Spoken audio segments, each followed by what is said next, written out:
Ketika istri terengah-engah, nafas dari hidungnya itu nampak. Bayangkan Yesus berkata, nafas hidungmu seperti buah apel, begitu indah. Disitulah seorang suami boleh bangga.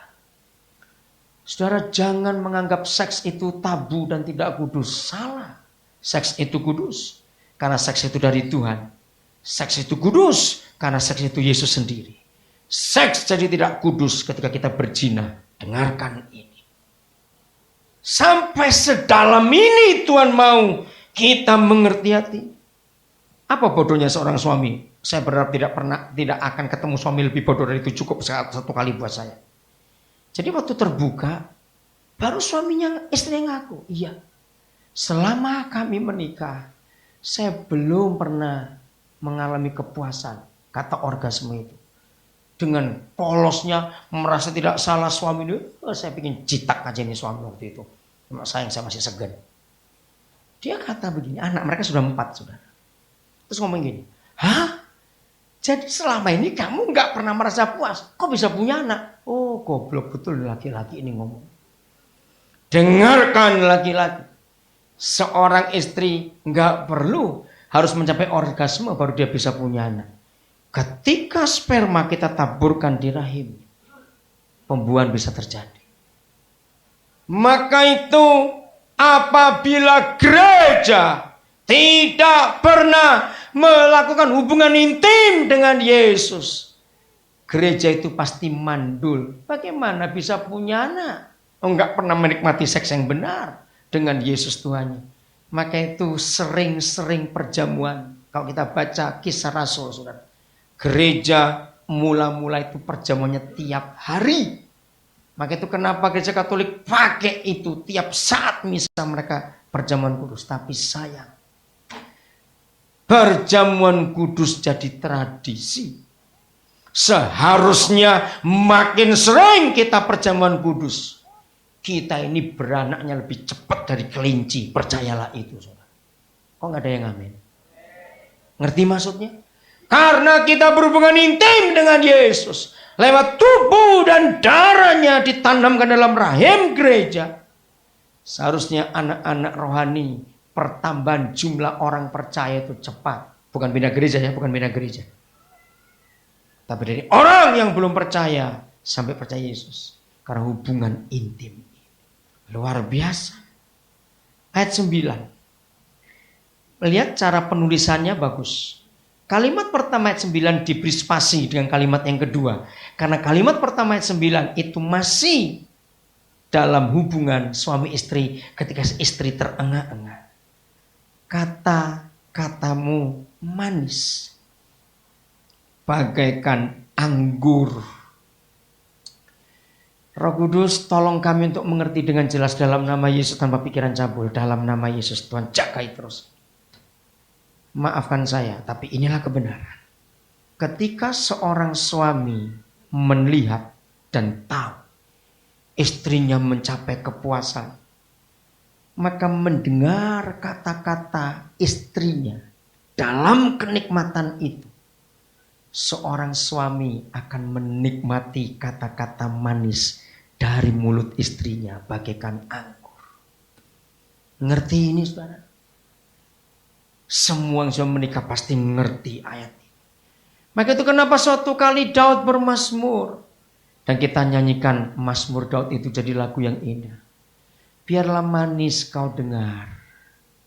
Renunganku manis kau dengar. Masih ingat lagu itu? Itulah gereja yang dipuaskan oleh Tuhan Yesus. Dan waktu kita mengalami kepuasan karena hubungan itu, ada kata-kata yang disukai Tuhan. Seperti seorang istri ketika dia mencapai kenikmatan, kata-kata itu mengenakkan telinga suaminya. Ya, anggur itu mengalir kepada kekasihku dengan tak putus-putusnya. Roh Kudus, Engkau luar biasa, teruskan sampai kami mengerti ayah dalam nama Yesus.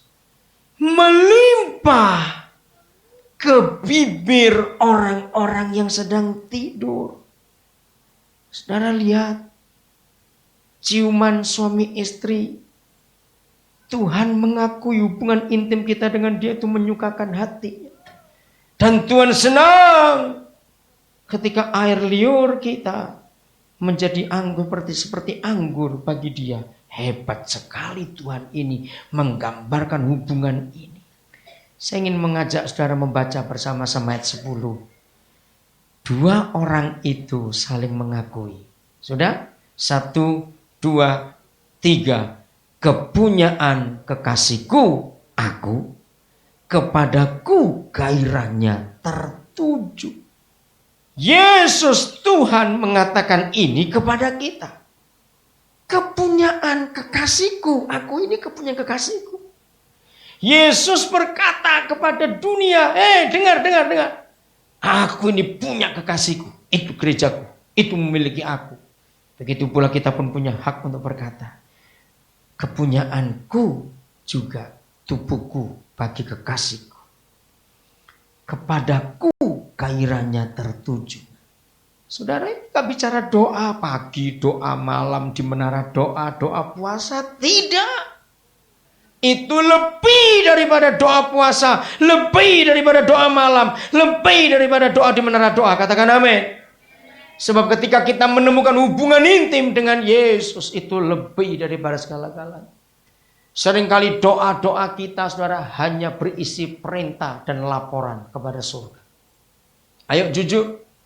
Kalau kita berdoa, bukankah cuma memerintah? Tuhan tolong ini Tuhan, aku mau pergi jaga anjingku Tuhan. Aku mau pergi, mamaku masih sakit, jaga dia. Kurang ajar betul. Masa saudara jalan-jalan dia suruh jaga rumah? Enak aja. Doa seringkali cuma isi perintah.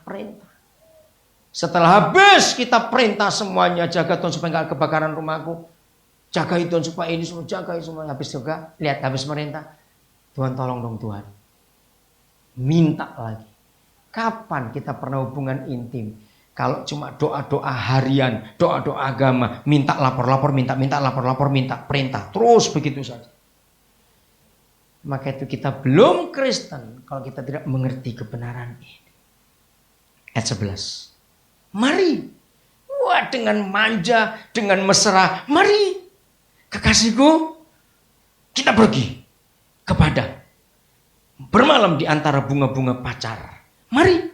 Kita pergi pagi-pagi ke kebun anggur. Dan melihat apakah pohon anggur sudah berkuncup. Apakah sudah mekar bunganya. Bayangkan. Kalau orang jatuh cinta.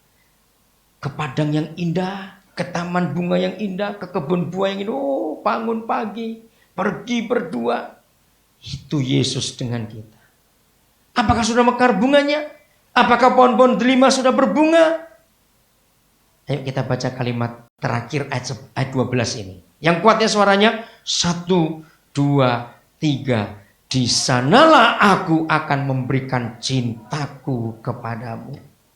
Maka itu mengapa Kristen adalah satu-satunya agama di dunia yang paling banyak nyanyian.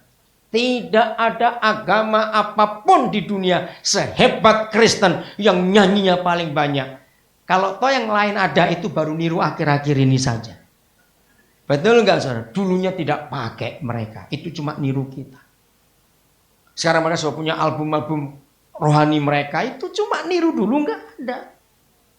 Kenapa Kristen adalah satu-satunya agama, kalau saya bicara agama, yang paling banyak nyanyinya?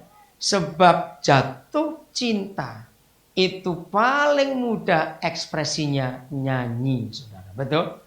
Maka itu lagu-lagu sekuler 99% lagu sekuler, lagu pop isinya pasti cinta. Cuma cinta yang gak karu-karuan itu. Stephen Tong pernah berkata, tidak ada seperti Kristen agama di dunia ini. Sampai di kuburan saja nyanyi. Bayangkan itu. Ketika Stephen Tong berkata itu saya sadar betul juga. Di kuburan nyanyi orang Kristen itu. Karena hanya dengan nyanyian kita bisa mengekspresikan cinta itu. Katakan.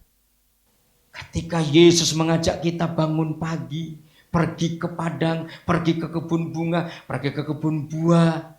Lihat semuanya itu. Di sanalah aku akan memberikan cintaku kepadamu.